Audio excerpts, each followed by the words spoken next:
Você que tem acompanhado as nossas mensagens, dá uma força para o nosso canal, se inscreva, ative aquele sininho para receber as notificações de novas mensagens, compartilhe os nossos vídeos. Existem muitos irmãos precisando conhecer a palavra da verdade. Muito obrigado.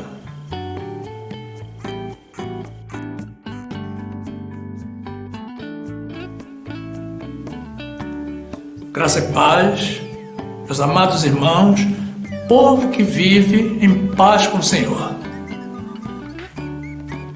A palavra de Deus diz assim, no livro de Gênesis, capítulo 32, versículo 22. E levantou-se aquela mesma noite e tomou as suas 2 mulheres e as suas 2 servas e seus 11 filhos e passou o val de Jaboque. E tomou-os e fê-los passar o ribeiro e fez passar tudo o que tinha. Jacó, porém, ficou só e lutou com ele um homem, até que a alva subiu. E vendo este que não prevalecia contra ele, tocou a juntura de sua coxa e se deslocou a juntura da coxa de Jacó, lutando com ele. E disse, deixa-me ir, porque já a alva subiu. Porém ele disse, não te deixarei ir, se não me abençoares. E disse-lhe, qual é o teu nome? E ele disse, Jacó. Então disse, não te chamarás mais Jacó, mas Israel, porque como príncipe lutaste com Deus e com os homens e prevaleceste. E Jacó lhe perguntou, e disse, dá-me, peço-te, a saber o teu nome.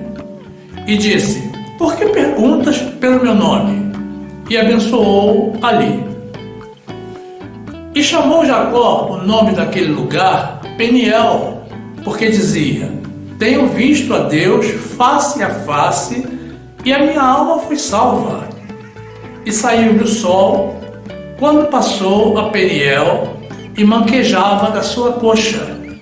Por isso, os filhos de Israel não comem o nervo encolhido, que está sobre a juntura da coxa, até o dia de hoje, porque tocara a juntura da coxa de Jacó no nervo encolhido. Louvado seja o nosso Senhor.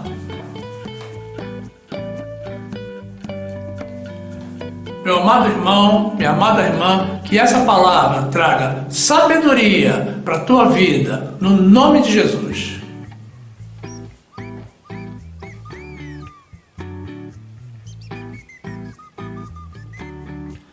Meus amados irmãos, minha família em Cristo. Jacó lutou contra Deus e prevaleceu. Mas seria Jacó mais forte do que Deus? Mais poderoso? É claro que não. Porque ninguém há que seja como Deus, que esteja à altura de Deus. Deixemos claro, meus irmãos, já neste ponto da mensagem, que essa passagem bíblica é uma exceção vivida por Jacó, que certamente lutou contra um anjo de Deus. E que lutar contra Deus é um ato de insensatez e que gera consequências a curto, a médio e a longo prazo. Muito embora existam muitos insensatos neste mundo, pessoas que estão permanentemente em contenda com o Senhor, que não seja você, meu amado irmão, minha amada irmã, encontrado combatendo contra o Senhor e contra as ordens por Ele deixadas. Que isso não seja um exemplo para ser seguido. Existem pessoas, meus irmãos, que pensam que temos que fazer tudo o que está na Bíblia, reproduzir todos os atos. Mas se fosse assim, teríamos que negar a Jesus, traí-lo e crucificá-lo de novo, cada um de nós. Compreendamos que a Bíblia foi feita para conhecermos a Deus e para seguirmos o seu caráter, o seu amor e as ordens por Ele deixadas. E não fazermos aquilo que Ele não quer que façamos, ou que Ele já fez para que não tenhamos que fazer de novo. Não erremos nisso, meus irmãos. Não é nada provável, e eu diria até que é impossível, que Jesus queira ao lado dele, no paraíso, uma pessoa rebelde, de índole polêmica, um contencioso, uma personalidade incompatível com o lugar de amor e de paz. Ninguém consegue vencer a Deus, porque simplesmente nós não somos nada diante dele. E Ele é invencível. Foi Ele quem criou tudo que existe. Foi Ele que nos deu vida e pode tirá-la quando quiser. E efetivamente, em algum momento, o fará. Nós somos a criatura e Ele o Criador. Então, importa que nos coloquemos sempre no lugar de criatura, sem questionarmos a soberania que pertence somente a Ele e a glória que Ele não divide com ninguém. Livro de Isaías, capítulo 42, versículo 8, diz assim a palavra do Senhor: Eu sou o Senhor, este é o meu nome, a minha glória, pois, a outrem não darei, nem o meu louvor às imagens de escultura. Meus irmãos, mas por que razão então Jacó decidiu enfrentar ao Senhor e ainda conseguiu vencê-lo numa luta pessoal? Existem situações, meus irmãos, na Bíblia, que estão muito além da nossa compreensão e que nesta vida presente jamais conseguiremos compreender plenamente. Outras, o Senhor nos permite, com o uso da sabedoria e os dons que Ele próprio nos concede e das revelações que Ele nos dá justamente para situações como essa, e usando do conhecimento que adquirimos dele próprio com a leitura bíblica, concluir, ainda que seja apenas uma parte, justamente aquilo cujo entendimento nos é concedido, para podermos nos desvencilhar das armadilhas do mal e auxiliarmos os nossos irmãos a fazer o mesmo. Naturalmente, meus irmãos, Jacó não venceu a Deus naquele embate físico.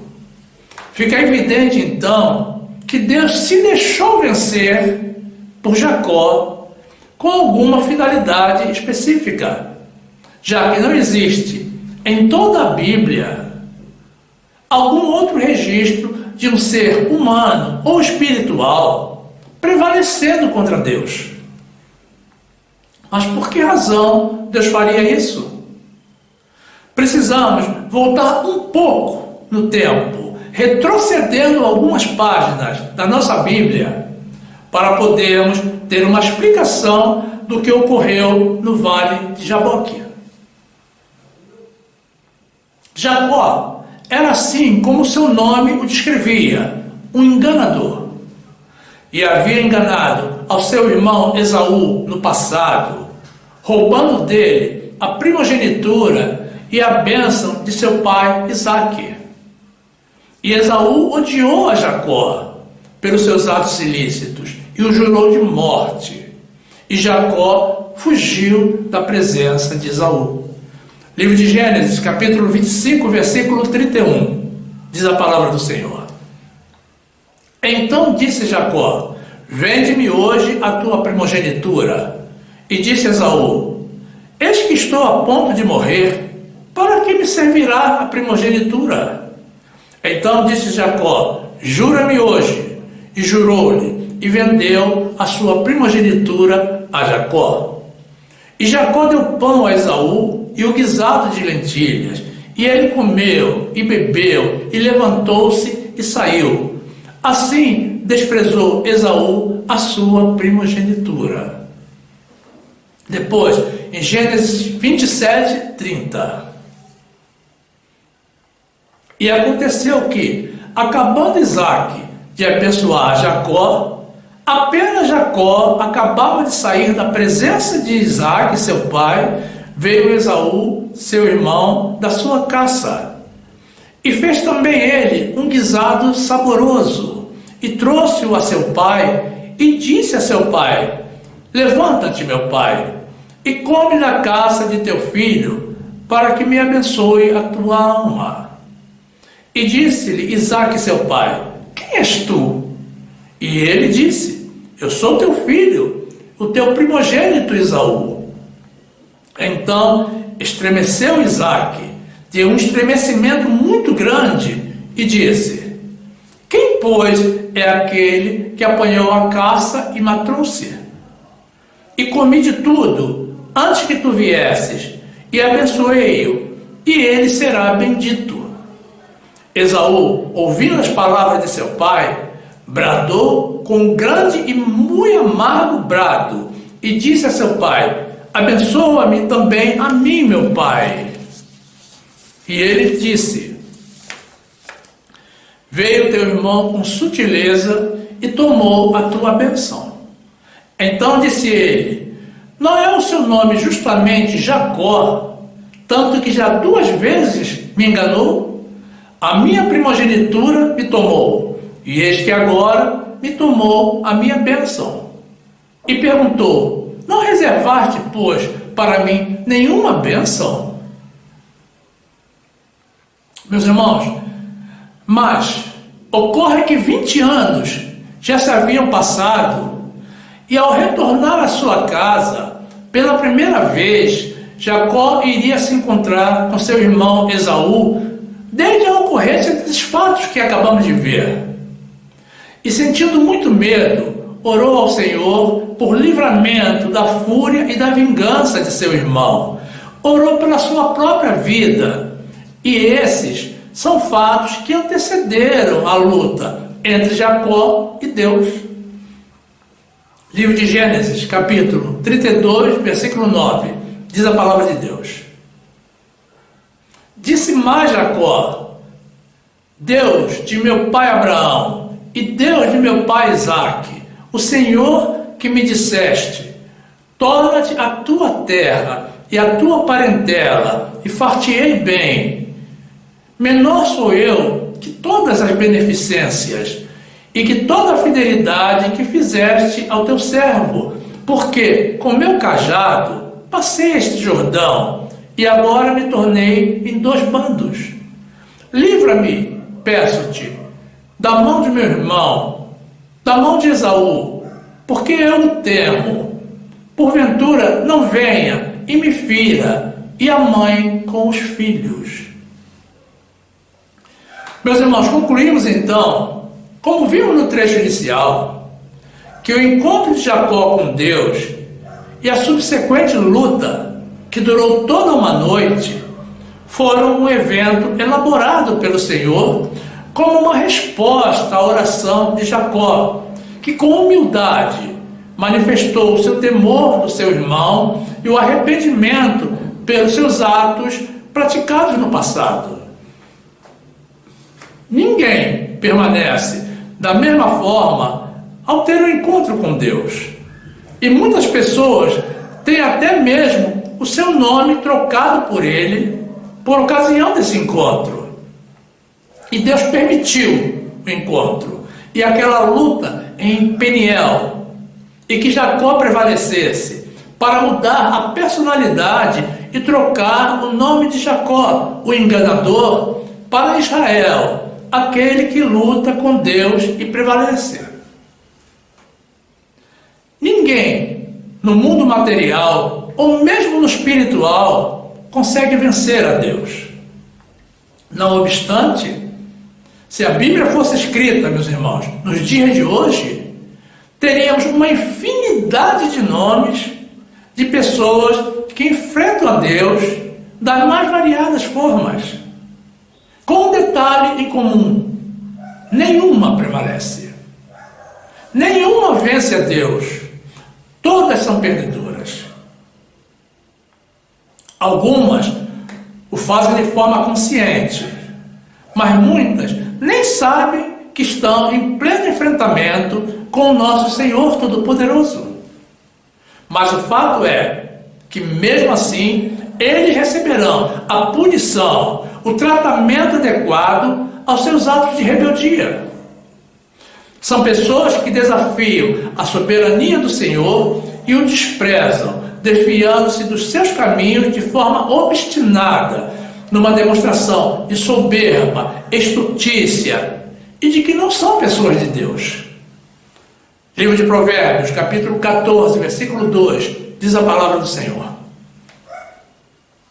o que anda na retidão teme ao Senhor, mas o que se desvia de seus caminhos o despreza. Na boca do tolo está a punição da soberba, mas os sábios se conservam pelos próprios lábios. Glórias a Deus. Meus amados irmãos, as pessoas lutam constantemente contra Deus, mesmo não sendo fisicamente. Enfrentamos a Deus, meus irmãos, quando de forma deliberada decidimos descumprir qualquer das ordens deixadas por Ele para nós. Já que a rebeldia é uma luta contra Deus. É nessa oportunidade, meus irmãos, que revelamos a nossa loucura de supor que somos mais do que Ele, ou de que sabemos mais do que Ele.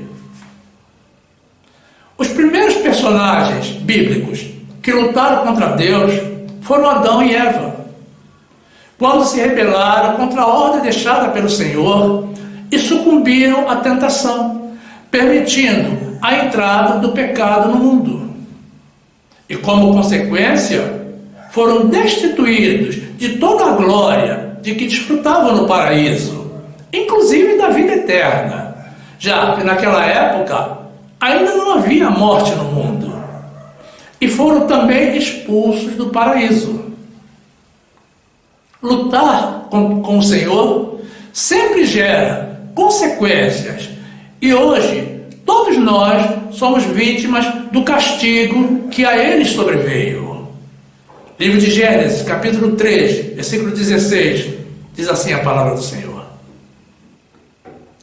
e a mulher disse: multiplicarei grandemente a tua dor e a tua conceição.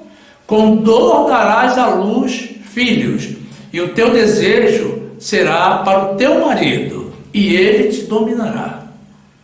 E a Adão disse: porquanto deste ouvidos a voz de tua mulher, e comeste da árvore de que te ordenei, dizendo: não comerás dela, maldita é a terra por causa de ti.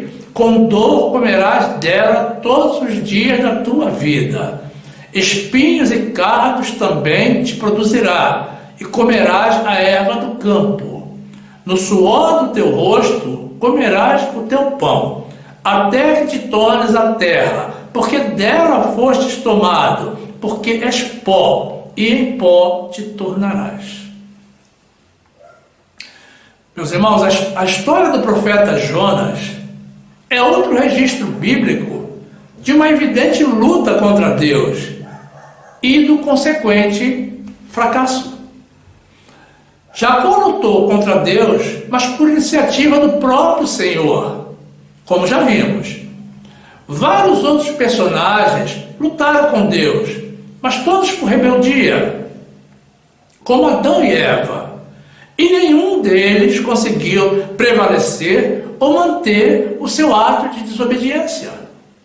Razão pela qual desencorajamos toda e qualquer afronta ou indisciplina contra o nosso Deus Criador. Jonas também lutou contra Deus, se rebelou contra o Senhor, tentou fugir da presença de Deus para descumprir a ordem dele recebida.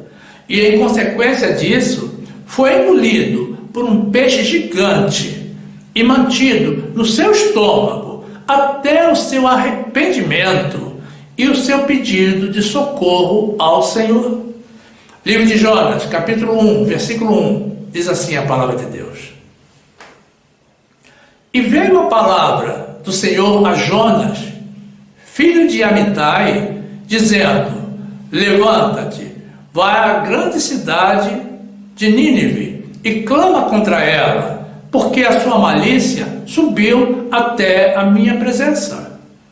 Porém, Jonas se levantou para fugir da presença do Senhor para Tarsis, e descendo a Jope, achou um navio que ia para Tarsis. Pagou, pois, a sua passagem e desceu para dentro dele, para ir com eles para Tarsis, para longe da presença do Senhor. Depois, em Jonas 2:7, quando desfalecia em mim a minha alma, lembrei-me do Senhor, e entrou a ti a minha oração no teu santo templo. Os que observam as falsas vaidades deixam a sua misericórdia. Mas eu te oferecerei sacrifício com a voz do agradecimento. O que votei, pagarei. Do Senhor vem a salvação. Falou, pois, o Senhor ao peixe, e este vomitou a Jonas na terra seca. Depois, ainda em Jonas 2:3. E levantou-se Jonas e foi a Nínive, segundo a palavra do Senhor. Ora, Nínive era uma cidade muito grande, de 3 dias de caminho. E começou Jonas a entrar pela cidade, caminho de 1 dia, e pregava, dizendo: ainda 40 dias e Nínive será subvertida. E os homens de Nínive creram em Deus, e proclamaram um jejum, e vestiram-se de saco, desde o maior até ao menor. Esta palavra chegou também ao rei de Nínive, e ele levantou-se do seu trono, e tirou de si as suas vestes, e cobriu-se de saco, e sentou-se sobre a cinza. Meus irmãos, Moisés era um homem manso, mais do que qualquer outro homem, mas mesmo assim lutou com Deus, se rebelando contra uma ordem recebida do Senhor.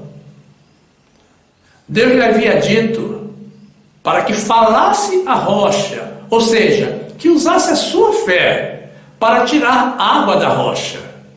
E, no entanto, Moisés, irritado com a pressão do povo de Israel, num ato de rebeldia e duvidando do poder de Deus, a despeito de todos os milagres que já havia testemunhado e do privilégio de poder falar pessoalmente com Deus, feriu a rocha 2 vezes. E Deus deu água ao povo, mas Moisés foi impedido de entrar na terra prometida. Livro de Números, capítulo 20, versículo 7, diz a palavra do Senhor. E o Senhor falou a Moisés, dizendo: toma a vara e ajunta a congregação, tu e Arão, teu irmão, e falai a rocha perante os seus olhos, e dará a sua água. Assim lhes tirarás água da rocha, e darás a beber à congregação e aos seus animais. Então Moisés tomou a vara de diante do Senhor, como lhe tinha ordenado. E Moisés e Arão reuniram a congregação diante da rocha, e Moisés disse-lhes: ouvi agora, rebeldes, porventura tiraremos água dessa rocha para vós? Então Moisés levantou a sua mão e feriu a rocha 2 vezes com a sua vara, e saiu muita água, e bebeu a congregação e os seus animais. E o Senhor disse a Moisés e a Arão: porquanto não crestes em mim, para me santificardes diante dos filhos de Israel, por isso não introduzireis esta congregação na terra que lhes tenho dado. Depois, em Números 11:1.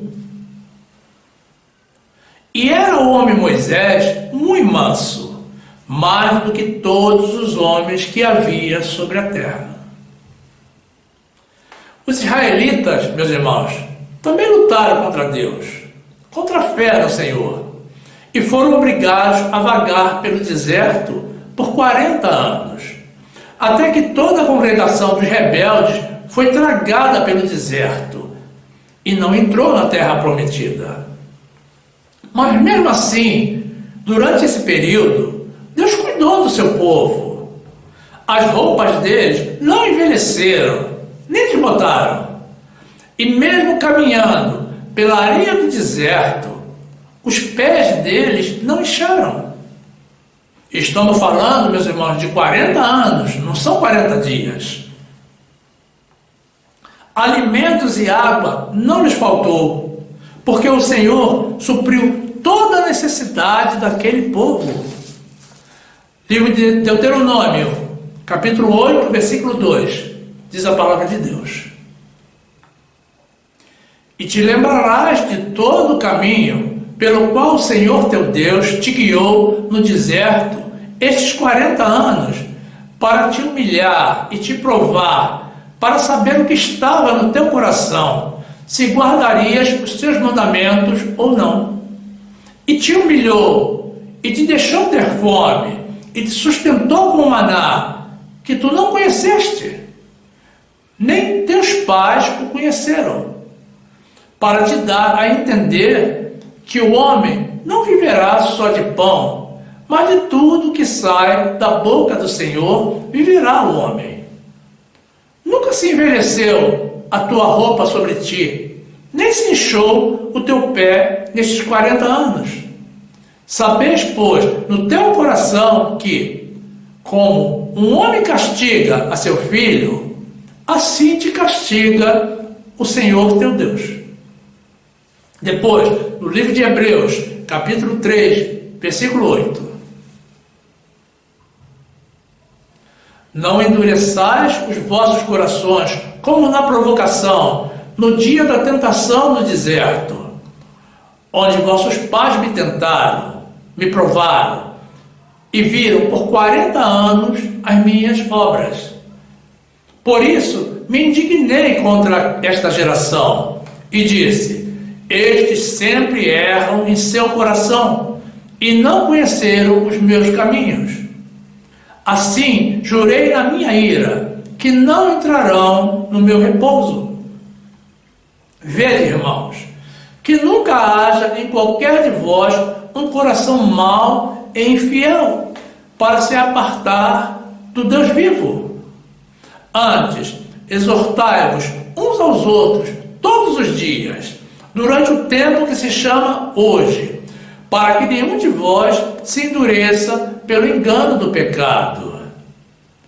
Porque nos tornamos participantes de Cristo se retivermos firmemente o princípio da nossa confiança até o fim. Enquanto se diz, hoje, se ouvirdes a sua voz, não endureçais os vossos corações como na provocação. Porque, havendo alguns ouvido, o provocaram, mas não todos os que saíram do Egito por meio de Moisés, mas com quem se indignou por 40 anos. Não foi porventura com os que pecaram, cujos corpos caíram no deserto, e a quem jurou que não entrariam no seu repouso, senão aos que foram desobedientes? E vemos que não puderam entrar por causa da sua incredulidade. Meus irmãos, existem pessoas que não aprendem nunca, porque lutaram contra Deus, já foram derrotados e condenados, mas permanecem lutando contra Ele durante todo o tempo. O maior ato de rebeldia de que se tem conhecimento é também o fator gerador de toda a rebeldia do mundo. Satanás, outrora ministro do louvor de Deus, tem lutado contra o Senhor, desde antes da fundação do mundo. E continua lutando com o Senhor e com os homens. Mas o seu destino também já está claramente definido, meus irmãos. Livro de Isaías, capítulo 14, versículo 12, diz a palavra do Senhor. Como caíste do céu, ó estrela da manhã, filha da alva? Como fostes cortado por terra, tu que debilitavas as nações? E tu dizias no teu coração: eu subirei ao céu, acima das estrelas de Deus exaltarei o meu trono, e no monte da congregação me assentarei aos lados do norte.